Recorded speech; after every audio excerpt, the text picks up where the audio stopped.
got pregnant and gave birth to a beautiful newborn baby named Wally. We got discharged 24 hours later. He was all healthy and pink.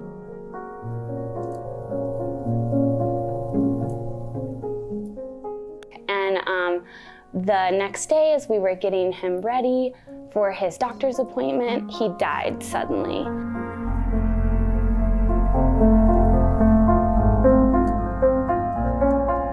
Months later, we found out that he had a rare genetic metabolic deficiency called MCAD, and it's so rare and so hard to find that nobody really knew he had it.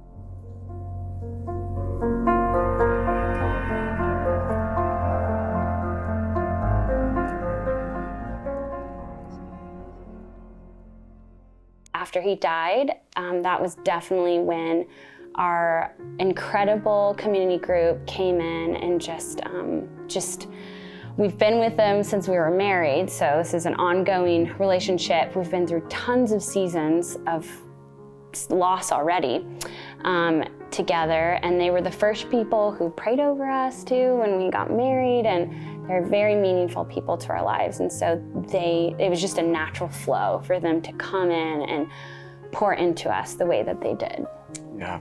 Yeah, some of the tangible ways that they served us were really just when we found out what happened with Wally, and when we found out that he had died, they came to the hospital with us, and they cried with us, they prayed with us, they met with there's an investigation team because he died at home. There has to be an investigation team, so they were there while we were kind of initially being questioned about what happened.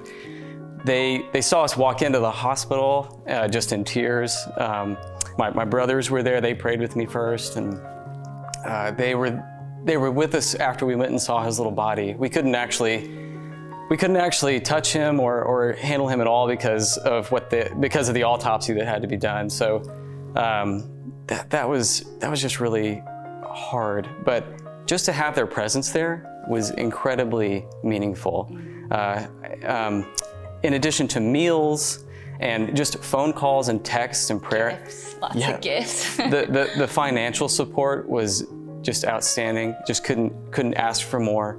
It humbled us because now, having been given so much in a time of grief, we want to be responsible with our community group members and give when they're hurting. But and that's probably what meant the most was there is a couple in our small group who are just not very flashy, show-off kind of people.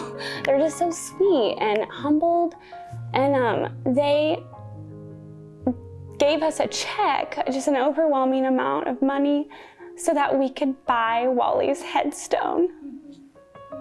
And it was just so meaningful, but challenging and humbling, because it's just one of those gifts that you can't help but be stirred to want to.